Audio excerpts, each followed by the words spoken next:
All my life I was ashamed of my mother. She was missing one eye, and I thought she was ugly. We lived poorly.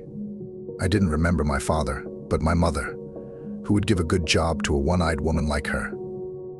And if my mother tried to dress me up better and at school I did not differ from my classmates, she seemed an ugly beggar compared to the mothers of other children, so beautiful and dressed up. I hid her from my friends as best I could, but one day she came to school. She missed me, you see, and she came up to me in front of everyone. I couldn't believe I didn't fall through the ground. I ran away in a frenzy. And the next day, of course, the whole school was talking about how ugly my mother was. Or so I thought. And I hated her. I'd rather have no mother at all than one like you. I'd rather you were dead, I shouted then. She didn't say a word. I wanted more than anything to leave home, to get away from my mother. And what could she give me? I studied hard at school. Then, to continue my education, I moved to the capital. I started working, got married, got my own house.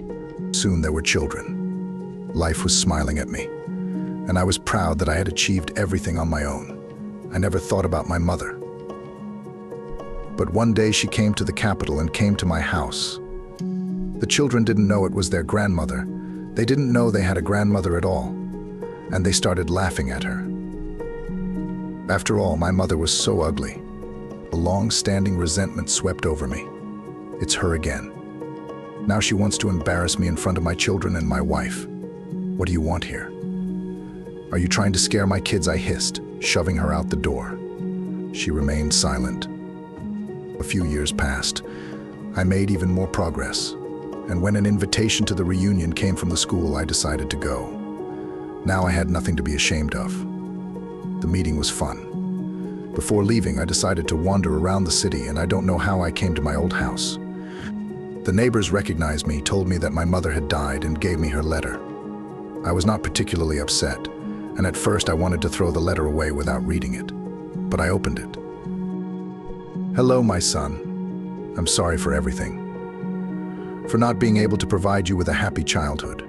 For making you ashamed of me. For coming to your house without permission. You have beautiful children, and I didn't mean to scare them. They look just like you. Take care of them. You don't remember this, but when you were very little, you had an accident and lost an eye.